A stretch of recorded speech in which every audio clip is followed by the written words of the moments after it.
Politics of planned development എന്നുള്ള third ചാപ്റ്ററാണ് നമ്മൾ എടുക്കാൻ പോകുന്നത്. അപ്പോൾ നമ്മൾ ആദ്യം പറഞ്ഞു സ്വതന്ത്ര ഇന്ത്യ പ്രധാനമായിട്ട് 3 വെല്ലുവിളികളാണ് നേരിട്ടത്. എന്തൊക്കെയായിരുന്നു? നേഷൻ ബിൽഡിംഗ്, അതേപോലെ തന്നെ മേക്കിംഗ് എ ഡെമോക്രാറ്റിക് കൺട്രി, അതുപോലെ തന്നെ പിന്നെ പറഞ്ഞത് പ്ലാൻഡ് ഡെവലപ്മെന്റ് ആയിരുന്നു അല്ലെ, development and welfare of people. അപ്പോൾ സ്വതന്ത്ര ഇന്ത്യ എങ്ങനെയുള്ള ഇന്ത്യയായിരുന്നു? കൃഷിക്കാരും അതുപോലെ തന്നെ വളരെ ദരിദ്രരായിട്ടുള്ള ഒരു വലിയൊരു വിഭാഗം ജനങ്ങളായിരുന്നു ഇന്ത്യയിൽ ഉണ്ടായിരുന്നത്.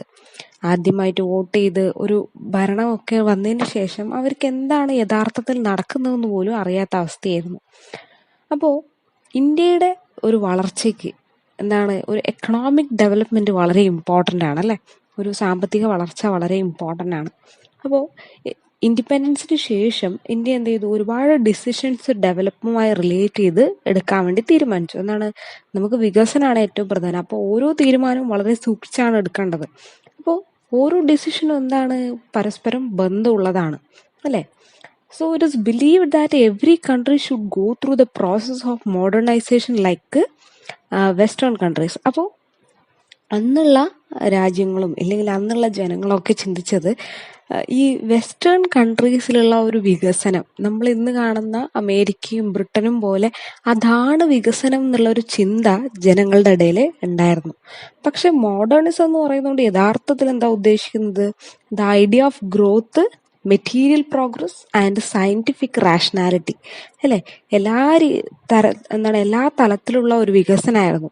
അപ്പോൾ ഇന്ത്യ സ്വാതന്ത്ര്യം കിട്ടുന്ന സമയത്ത് ഒരു ടെക്നോളജിക്കലി വലിയൊരു ഡെവലപ്മെന്റ് ഉള്ള രാജ്യമൊന്നും ആയിരുന്നില്ല.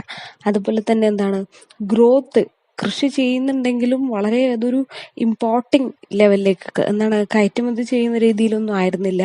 അതുപോലെ തന്നെ വസ്തുക്കളുടെ ഉൽപാദനം അതൊന്നും ഒരു നല്ല രീതിയിലായിരുന്നില്ല ഉണ്ടായിരുന്നത്.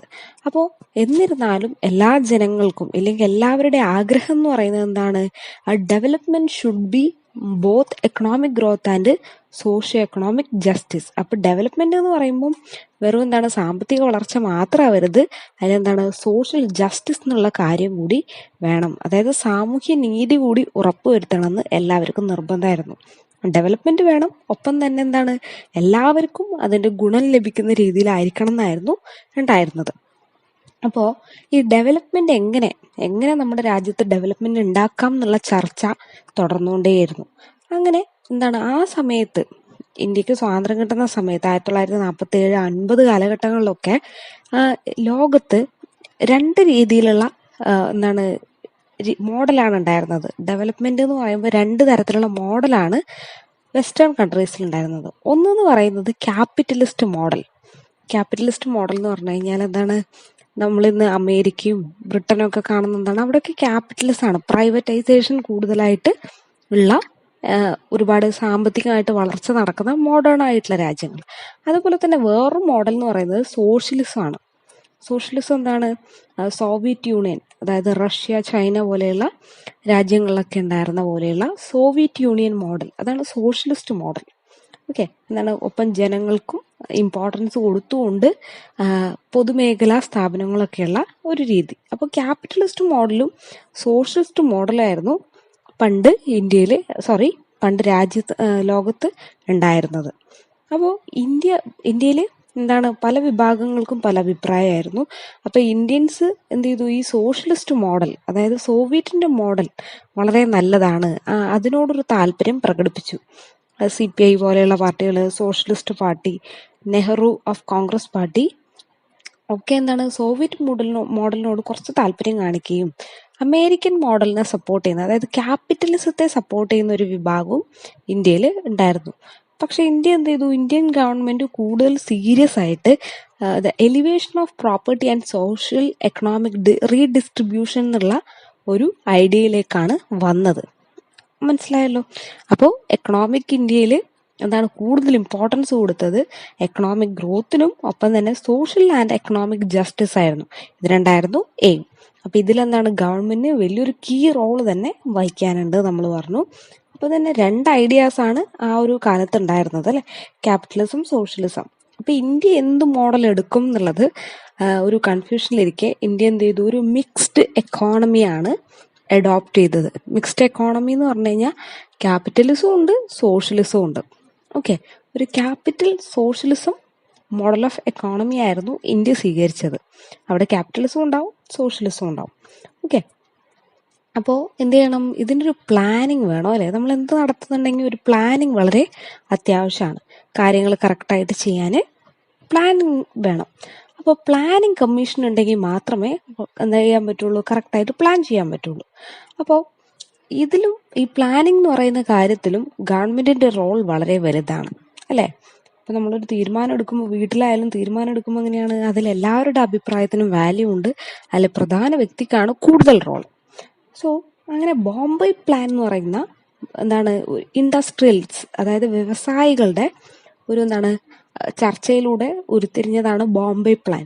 അവർ പറഞ്ഞത് കൂടുതലായിട്ട് നമ്മൾ എന്ത് ചെയ്യണം, ഒരു പ്ലാൻഡ് എക്കോണമി ആവശ്യമുണ്ട്. മാത്രമല്ല കൂടുതലായിട്ട് ഇൻഡസ്ട്രീസിനൊക്കെ സപ്പോർട്ട് കൊടുക്കണം എന്നുള്ള രീതിയിൽ അവരുടെ ഭാഗത്തുനിന്ന് ഒരു അഭിപ്രായം വന്നു. Okay, so it's a way of organizing and utilizing resources to maximum advantage in terms of defined social ends. Okay, അങ്ങനെ പ്ലാനിംഗ് കമ്മീഷൻ ഫോം ആവുകയാണ്. പ്ലാനിംഗ് കമ്മീഷനാണ് ഇന്ത്യയിലെ എല്ലാ കാര്യങ്ങളും പ്ലാൻ ചെയ്യുന്നത്. എങ്ങനെയാണ് അടുത്ത വർഷം അല്ലെങ്കിൽ ഇനി വരുന്ന കാലത്തേക്ക് എന്തൊക്കെ ചെയ്യാൻ പറ്റും എന്നുള്ള കാര്യം ഡിസൈഡ് ചെയ്യുന്നത് പ്ലാനിംഗ് കമ്മീഷനാണ്. ആ പ്ലാനിംഗ് കമ്മീഷൻ സെറ്റപ്പ് ആയത് മാർച്ച് 1950 1950 പ്ലാനിംഗ് കമ്മീഷൻ ഫോം ചെയ്യുന്നത്. ഇതിന്റെ ചെയർമാൻ എന്ന് പറയുന്നത് എപ്പോഴും പ്രൈം മിനിസ്റ്റർ ആയിരിക്കും. ആരാണോ അന്നുള്ള പ്രൈം മിനിസ്റ്റർ, അവരാണ് പ്ലാനിംഗ് കമ്മീഷന്റെ ചെയർമാൻ. ഓക്കെ, അപ്പോൾ ഇന്ത്യൻ പ്ലാനിങ്ങിന്റെ ഫാദറായിട്ട് അറിയപ്പെടുന്നത്, ഇന്ത്യൻ പ്ലാനിങ്, അതായത് ഇങ്ങനെ ഒരു പ്ലാനിങ് സംഭവങ്ങളൊക്കെ വേണമെന്ന് പറയുന്നത്, ആദ്യമായിട്ട് പറയുന്നത് എം വിശ്വേശ്വരയ്യ എന്ന് പറയുന്ന വ്യക്തിയാണ്. അദ്ദേഹമാണ് the father of Indian planning. In his famous book is Planned Economy for India.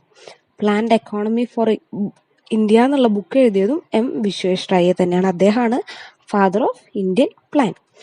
അപ്പോൾ നമ്മൾ പറഞ്ഞു പ്ലാനിംഗ് കമ്മീഷൻ സെറ്റപ്പായി. പ്ലാനിംഗ് കമ്മീഷന്റെ ചെയർമാൻ ആരാണ്? നമ്മുടെ പ്രധാനമന്ത്രി ആയിരിക്കും, പ്രൈം മിനിസ്റ്റർ ആയിരിക്കും. എന്താണ് പ്ലാനിംഗ് കമ്മീഷന്റെ ഇമ്പോർട്ടൻസ് എന്ന് നമുക്ക് പറയാം. It helps in the proper utilisation of economic resources. അതായത് എങ്ങനെ നമ്മുടെ രാജ്യത്തുള്ള എക്കണോമിക് റിസോഴ്സസ്, നമുക്ക് സാമ്പത്തികപരമായിട്ട് ലാഭമുള്ള കാര്യങ്ങൾ എങ്ങനെയൊക്കെ ഉപയോഗിക്കാം എന്നുള്ളതാണ് ഒരു കാര്യം.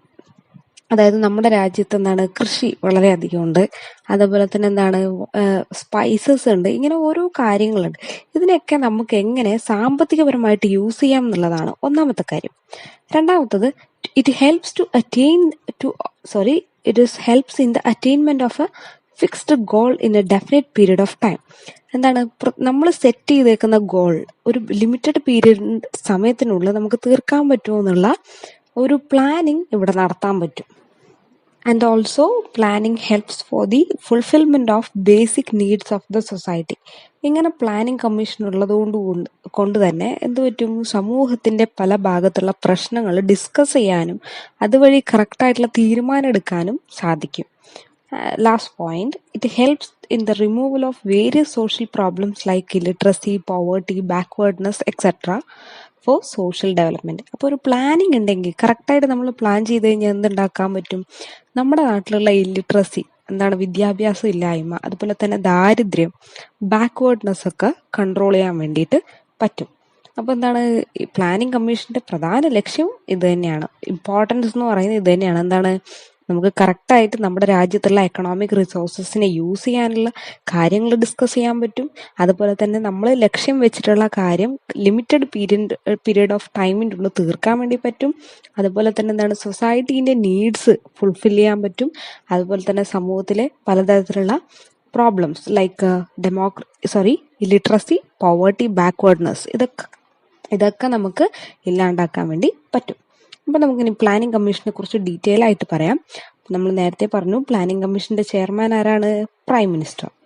മാത്രമല്ല it became the central machinery for the deciding the path and strategy of planning for development. അപ്പം എന്താണ്, ഇത് ഒരു സെൻട്രൽ മെഷീനാണ്, ഒരു രാജ്യത്തിന്റെ ഒരു പ്രധാന ഹൃദയം എന്ന് വേണമെങ്കിൽ നമുക്ക് ഈ പറയുന്ന പ്ലാനിംഗ് കമ്മീഷനെ വിളിക്കാം. കാരണം എന്താണ്, അവിടെയാണ് ഒരു രാജ്യത്തിന്റെ ദിശ അതുപോലെ തന്നെ സ്ട്രാറ്റജി ഡെവലപ്പ് ചെയ്യുന്നത്. ഒരു മിസ്റ്റേക്ക് പറ്റിക്കഴിഞ്ഞാൽ എന്താകുന്നത് രാജ്യത്തെ തന്നെ മൊത്തമായിട്ട് ബാധിക്കും. അതുകൊണ്ട് തന്നെ ഒരു പ്രധാനപ്പെട്ട കോർ ആയിട്ടുള്ള ഭാഗമാണ് പ്ലാനിംഗ് കമ്മീഷൻ എന്ന് പറയുന്നത്. ഇത് സെറ്റപ്പ് ചെയ്തപ്പോഴാണ് 1950. ഇത് ആദ്യമായിട്ട് സെറ്റപ്പ് ചെയ്യുന്നത് ചെയർമാൻഷിപ്പ് ഓഫ് നെഹ്റു ആയിരുന്നു ഇതിന്റെ ചെയർമാൻഷിപ്പ് അന്ന് ഏറ്റെടുത്തിരുന്നത്. Planning commission, the composition of planning commissions has kept on changing according to the requirement of time and interest of the government. അപ്പോൾ ഈ പ്ലാനിംഗ് കമ്മീഷനിലുള്ള ആൾക്കാരുടെ ഇല്ലെങ്കിൽ മെമ്പേഴ്സിന്റെ അവരുടെ അതിൽ മാറ്റം വന്നുകൊണ്ടേയിരിക്കും. പ്ലാനിംഗ് കമ്മീഷന്റെ കാര്യങ്ങളിൽ മാറ്റം വന്നുകൊണ്ടേയിരിക്കും എന്നാണ് പറയുന്നത്. എന്തുകൊണ്ടാണ് ഇങ്ങനെ മാറ്റം വരുന്നത്? കാരണം ദ റിക്വയർമെന്റ് എന്താണോ ആവശ്യകത, അതുപോലെ തന്നെ ആ ഒരു കാലഘട്ടത്തിന്റെ ആവശ്യകത എന്താണോ, പിന്നെ എന്താണ് ഗവൺമെന്റിന്റെ താല്പര്യം, ഇതിനനുസരിച്ച് പ്ലാനിംഗ് കമ്മീഷന്റെ കാര്യങ്ങളിൽ മാറ്റം വന്നുകൊണ്ടേയിരിക്കും. The first planning commission was essentially composed of politicians. അപ്പൊ ആദ്യത്തെ പ്ലാനിംഗ് കമ്മീഷനിൽ കൂടുതലായിട്ടും പൊളിറ്റീഷ്യൻസ് ആയിരുന്നു ഉണ്ടായിരുന്നത്. Later on, Nehru added certain members from public men, administrators, economists and other experts. അപ്പൊ ആദ്യത്തേല് പൊളിറ്റീഷ്യൻസ് ആണ് ഉണ്ടായിരുന്നെങ്കിലും രണ്ടാമത്തേൽ ആരൊക്കെയാണ് ഉണ്ടായിരുന്നത്? രണ്ടാമത്തേതെന്നല്ല, തുടർന്ന് വന്നതില് നമുക്ക് പബ്ലിക് മെൻ, അതായത് സമൂഹത്തിൽ നിന്നുള്ള വ്യക്തികൾ, അതുപോലെ തന്നെ അഡ്മിനിസ്ട്രേറ്റേഴ്സ്, IAS ഓഫീസേഴ്സ്, അതുപോലെ തന്നെ എക്കണോമിസ്റ്റുകൾ, സാമ്പത്തിക വിദഗ്ധര്, അങ്ങനെയുള്ള എക്സ്പേർട്ടുകളായിട്ടുള്ള ആൾക്കാരും പ്ലാനിംഗ് കമ്മീഷന്റെ ഭാഗമായിട്ട് വരാൻ തുടങ്ങി. Now it consists of both political and non-political men. അപ്പൊ ഇന്ന് അതിലെന്താണ്, ആ ഒരു പ്ലാനിംഗ് കമ്മീഷനിൽ പൊളിറ്റീഷ്യൻസും ഉണ്ട്, നോൺ പൊളിറ്റീഷ്യൻസും ഉണ്ട് എന്ന് അറിയുക. In addition to chairman, deputy chairman, there are 10 to 12 other members. അപ്പോൾ ടോട്ടൽ 10 തൊട്ട് 12 മെമ്പേഴ്സ് വരെ പ്ലാനിംഗ് കമ്മീഷനിൽ ഉണ്ടാവും. ചെയർമാൻ അല്ലാണ്ട് ഒരു ഡെപ്യൂട്ടി ചെയർമാനും കൂടി ഉണ്ടാവും. അതിൽ തന്നെ 5 or 6 മിനിസ്റ്റേഴ്സും ഉണ്ടാവുമെന്ന് അറിയുക. ഓക്കെ, ഇനി നമുക്ക് പ്ലാനിംഗ് കമ്മീഷന്റെ ഫങ്ഷൻസ് പറയാം. അതിനു മുമ്പ് ഒരു കാര്യം കൂടി കൂട്ടിച്ചേർക്കട്ടെ. പണ്ട് പ്ലാനിംഗ് കമ്മീഷൻ ആയിരുന്നു നീതി ആയോഗ്. നിങ്ങൾ കേട്ടിട്ടുണ്ടാവുമല്ലോ നീതി ആയോഗ്. തിങ്ക് ടാങ്ക് എന്നാണ് നീതി ആയോഗിനെ അറിയപ്പെടുന്നത്. അതിന്റെ ഫുൾ ഫോം എന്ന് പറയുന്നത് national institute four transforming India Aayog. Okay, ഇത് എന്തിനാണ്? 5/1/2015 ഫോം ചെയ്യുന്നത്. January 5, 2015 ഇത് ഫോം ചെയ്യുന്നത്. ഇത് പ്ലാനിംഗ് കമ്മീഷന്റെ പകരമായിട്ട് ഇന്നുള്ളത് നീതി ആയോഗാണ്. പ്ലാനിംഗ് കമ്മീഷൻ എപ്പോഴാണ്? 1950 മാർച്ചിലാണ് സെറ്റപ്പ് ചെയ്തത്. അത് മാറിയിട്ട് 2015 നീതി ആയോഗ് എന്നുള്ള കമ്മീഷൻ ഫോം ചെയ്തു. ഓക്കെ, ഇതും ചെയ്യുന്നതാണ് പ്ലാനിംഗ് കമ്മീഷന്റെ അതേ ഫങ്ഷൻസ് ആണ്. ഓക്കെ, ഇനി നമുക്ക് പ്ലാനിംഗ് കമ്മീഷന്റെ ഫങ്ഷൻസ് പറയാം. ഫസ്റ്റ് എന്ന് പറയുന്നത് to assess the material, capital and human resource of the country. രാജ്യത്തുള്ള മെറ്റീരിയൽ, അതുപോലെ തന്നെ ക്യാപിറ്റൽ, ഹ്യൂമൻ റിസോഴ്സസ് റിലേറ്റഡ് ആയിട്ടുള്ള കാര്യങ്ങളെ കുറിച്ച് ഡീറ്റെയിൽസ് കളക്ട് ചെയ്യുക, അസസ് ചെയ്യുക, അതിനെക്കുറിച്ച് വിലയിരുത്തുക എന്നുള്ള കാര്യമാണ്. രണ്ടാമത്തത് to formulate a plan for most effective utilisation of country's resources. രാജ്യത്തെ ഒരുപാട് റിസോഴ്സസ് ഉണ്ട് അല്ലെ, ഇതിന് ശരിയായ രീതിയിൽ ഇല്ലെങ്കിൽ ഏറ്റവും എഫക്റ്റീവായിട്ട് യൂസ് ചെയ്യാനുള്ള പ്ലാൻ തയ്യാറാക്കുക എന്നതാണ് രണ്ടാമത്തെ കാര്യം.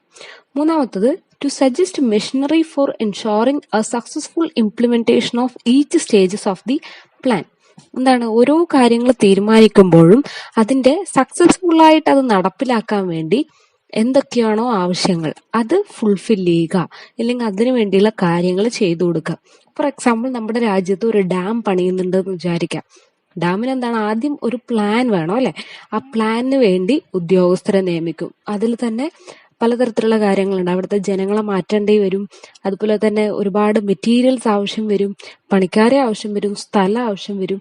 അപ്പോൾ ഇതൊക്കെ അറേഞ്ച് ചെയ്യുക. പിന്നെ അതിനുള്ള പെർമിഷൻസ് വാങ്ങുക.